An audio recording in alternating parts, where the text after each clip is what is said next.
Other on VJ 32 back again for another how to play. Today we're looking at how to play the new game from AG and Flatout Games, Point City. Point City, of course, is based on another game by AG called Point Salad, which was a pretty simple game. In that case, where you were drawing cards and trying to make sets. In this case, you're also trying to do that, except you're using resources. And like the other game of Point Salad, they are double-sided. So on the other side, you have city cards. And it's 1 to 4 players, so you can play solo. You're going to set up the decks. Now, each player is going to get one of these ingenuity cards, if I can speak, which is a wild card. You can use it as any resource to start off. And you're going to set up a number of tokens depending on the amount of players. These are city tokens. There's a bunch more, so these are always going to switch. They're always going to be different. And I've also got 4 that are part of a Kickstarter promo, which is nice. That being said, it's a nice small box. Everything fits in there nicely. I will say I would have preferred that this was maybe 1/8 of an inch bigger, just to make sure there was enough room for these Kickstarter promo tokens, because I find that it's a little bit snug with those in there, but it fits, but just a little bit snug. So a little bit more space would have been nice. It's not like they didn't have the room for it. Maybe they just didn't think about that when they designed it, but it is what it is. It's a moot point.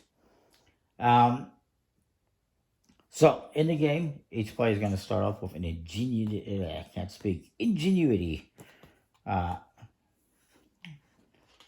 thing here.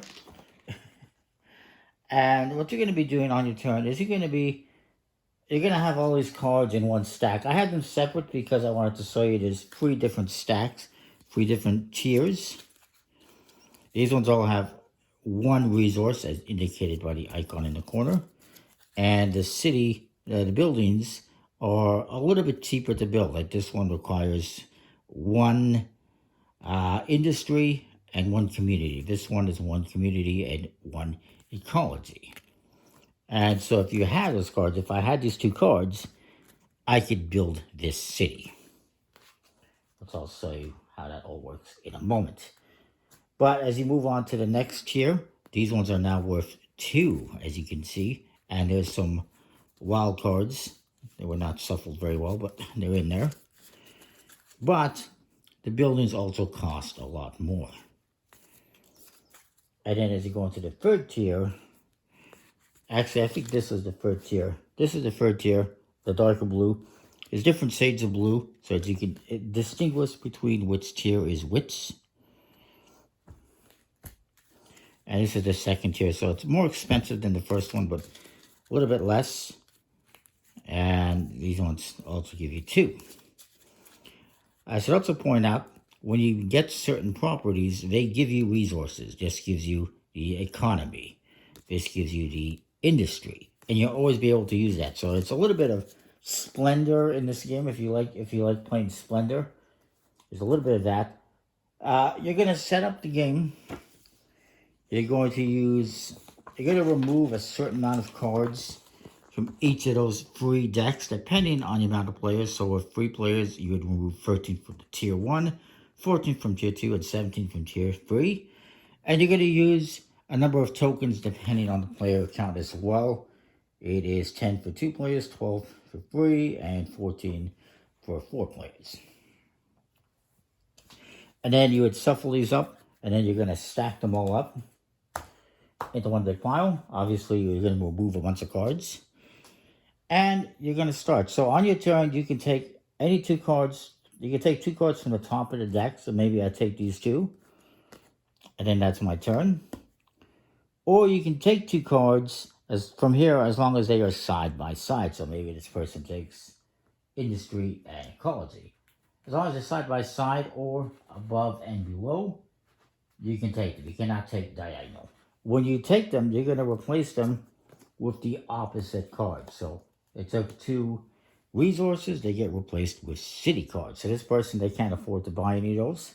So they're going to, they'll take these 2 cards. Why not?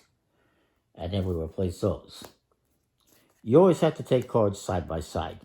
So when it comes to these city cards, if I want to get this, I have to be able to afford it. I can't. So I cannot take these two because I can't afford this one as well. But I can take this one, and maybe I take this one. And then I just discard those because I spent them. So now I actually have two communities. And then the next person's going to go. And you keep going around the table like that. Now, in this case, this one's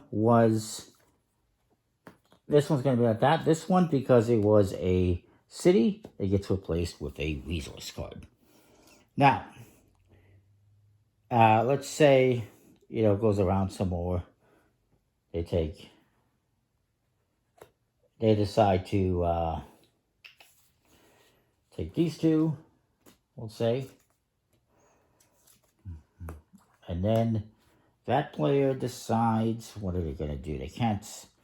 Well, they can. They're going to use this industry and your wild card to get this one, and don't get this one as well. The tricky part is remembering which one was which. That comes back to me. Let's say I want to get... I'm going to get this one. So I'm going to use these two plus this one.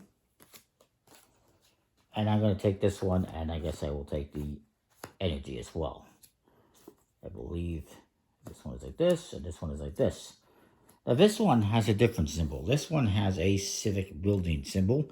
That means I get to take one of these tokens. Let's say I take this one. And what these do is, at the end of the game, I will score 3 points for every pair of these that I have. This one, I believe, is just a wild resource. So it could be any resource you want. And there's different ones like that. This one is just straight up 5 points. So maybe I want to take that one instead. This one is 2 points for every wild card you still have. Etc., etc. Actually, this one's better. This one's 7 points. What am I doing? You just take whichever one you want, basically.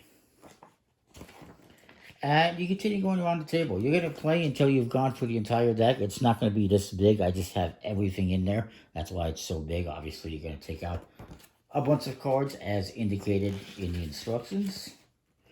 You're going to be getting, I believe it is 16 or 17 turns per player. I forget how many for sure.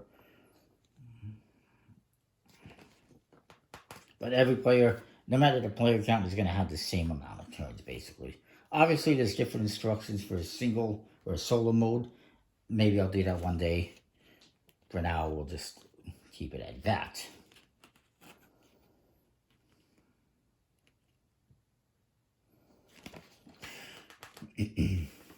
Let me just see if there's anything else.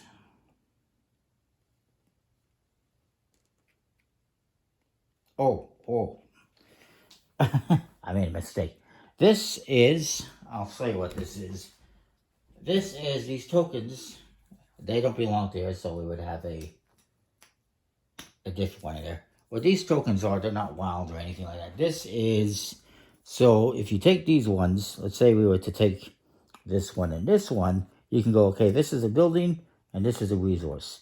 That way you remember which it is, because otherwise you might get mixed up and put cards down incorrectly. So now I know this one needs to be a resource, and this one needs to be a building. Or I guess you could do it the other way around.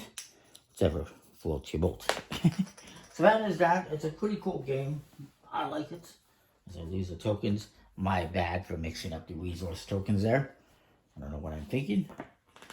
Haven't looked at this game too much. But yeah, it's pretty cool. I like it. At the end, you're going to score points. Whoever has the most points wins. And you're going to get points for different buildings, perhaps.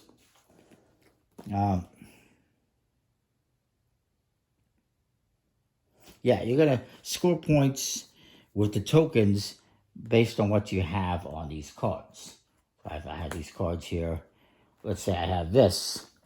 I would get 3 points for having a pair of these. For every pair I have, I get free points. So these, you take these, and that helps you kind of determine what you want to do during the game. You want to keep collecting these types of cards, these types of resources.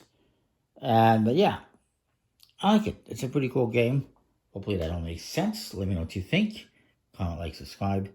And yeah, it should be available pretty much everywhere in game stores. So check it out. I think it's pretty cool.